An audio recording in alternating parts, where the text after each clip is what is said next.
Nang li duar bagori long PCRC presiden lagi. Oh, kalang. Ante nili nang li pan thelam nang karji nang li apor nang jipi ma ho. Oh, nang liko pitong kari bune lo.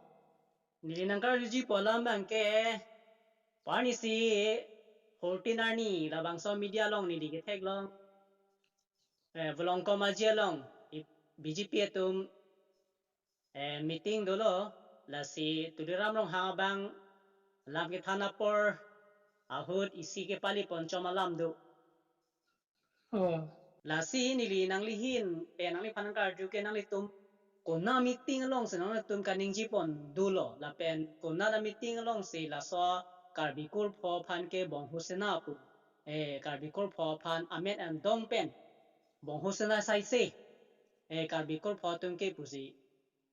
ke pu dam long ma jola bang solam nang ni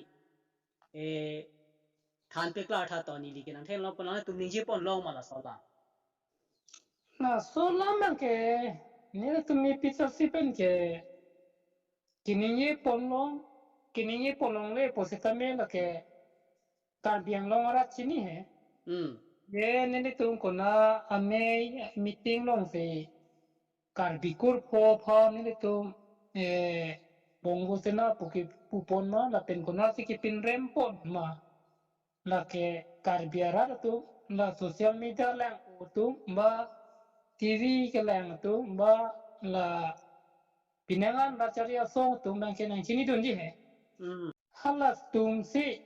ye nang sai dun the ji isi nana lam ke cipangjar po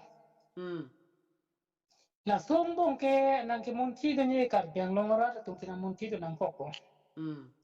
la so pose ni le tum ke meeting ko ano ne pinia ni tum yes west di ma so meeting long ke doan ta neli tum ke central committee penot LA pen meeting punoi constituency lo meeting punoi ba PS long grassroots level meeting punoi ma women wing lo meeting punoi youth wing lo meeting punoi tane tum ke karbikur potom pan ke bongo sena punoi tum pupolong le pen pindan ta pindan long le alang di pulo karbikur potom pan ke pindan pon payal he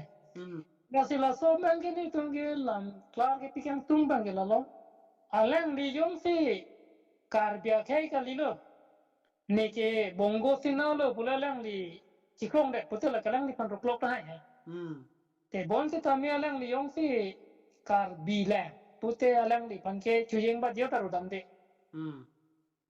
la ke alang di ke isi ke pahan cha rada pana ning ke paso pon ji aning pa yang ji la ne to party pana pelang sedaji pon si alang ke isi bidi giri po la si bidi bi yipi tu man la ke sorsana na ko he ninge dam te si tambe la ke hola alang litum dhoro malam ben to pinangan wan do la so ne to episode si pan bangke la pen ke nile tu umpan je jumi me junu no si mane meeting long ta bang pani pu pon tot ki bu pon sit pata nang bo lo he si tambe ni tum ke meeting long pata tambe ni tum ke pinya ni ta bang pan kang pon kang thi pata we pu kang check pata we ni tum ke lam sam pen sok si ni tum ke India long la constitution aron sini tum bang ke kidu ke la arat panta eng long lo arat panta nile tu la tribal tu umpan an ili kar dipendang lo aku kiring ma di masa ngutte apan sitami nile tung ki thanpon bom no nasi lagi kar bikul phopan kapinre ma bongo sina pu pu bangke nile tung ki pupon long le la ke clear lo la si kiwang kilangan ni sitami alang di yong si bongo sina ba BJP tu ma bongo sina lo pu la ke chari ai tai he tema bongo sina pu ni tung ke karpi ke phamne putam takali la pengke driver tu mpana ne bongo sina pudam kali ni tingge ta alang karbi pan pucar kali ni tingge la driver tu mpan anta pupe je bongo sina pu bangke kona mala bengali bihari la tum ya sateyan la driver tu mpan kelang ki pavir de ji la so ke claim tum si ile tum abhumi ke ile tum along le phelang nang ki chi pen alang tum ke ma aning ke ho pen karbia khe karbiang long long ke klem dun pom lahai tum si bong usina po nang ni tum la meeting long kaning ji bong hosna rs tu bang ke than pon ver la ka hok lo si la ke karbia khe ba karbi kur po phan le karbia phan le ki pu dam ka li bo la ke kali la CRS so bong usina po ke la ke li tum khe so phanang pavir ji tum pha la ke dhorom pen ta nang pachal mut juta hailo la pe li tum la da kupiloma pulote longle phalang pen ta mi nang pachal mut juta hailo ahong do yalam ta mi nang pachal ba business ta nalam ta mi nang pachal mut juta hai ko laki la bongo sana penare sa bangke laki ahok pe jongdam lote chihek pen jongdam lote laki ili tu mahutru karpia khe pan kosom si pavier te longi ma karpia khe pan so kosom si manelong lekhalang gi chila gi ma la hai kima tha tu pen la ili tu pan kosom si kachinek ko holo long wer pen alang tu makeng pa room kichi bilong wer gi ma la son kima tha tum si bongo sina ko pen ili tu ma kimang hempre kapin kelas 6 itu pawaran tanang pridun labje panke taning alo matha ber aning ke ho ke matha aning alo hi I son ke matha doya to man se bongo sena ba arere sune tunge ipuda non bang ke bidi ka biong ke lahai ke koi kontak ke koi konpru akang telang tung BGP tunge ke klempo alang le tu me claim bona bang ke la pu yong si ra la phan than lo pu long te oh an ke hala karbi kur pho phan yong si ki pu lo me than po te la tung ke la tu ma phan dog de lo la so plan se la tu me ke claim bon da solam rasla kar bikur phone indok de pote apu abe pin po kar bia rong ra tum la pen kar bikur pho tum la pen hala em phumukrang tum KKC tum la dak belek belek dhorom nong organization dum matidi pen chot kali la social organization na tum an pan tambe ni tum pan palang se le la die pha ni tum episode se pan jatejen nang ni tum pan me meeting tana ke pa do long de je pan se la so alang li tum ke so bidi kang lin ke kleng je kar bi kur pho palang se hui po je kur pho po la ke ni episode se long mata dolo ai sab e bang ke te alam e bang ke nang le tu meeting long bang ke la karbi kur pho phan ke bong hosena po ka la karbi kur pho bong ke bong hosena sai si po lam bang ke than long le binong lo ga la ke than long le binong lo la ke ni tum bang ke en kir et na po se ni tum ma choi lo kling po se alang tum se phuing nang vid lut se ni tum pan se phui ki chiparo thi punang ke ko po system an we la ke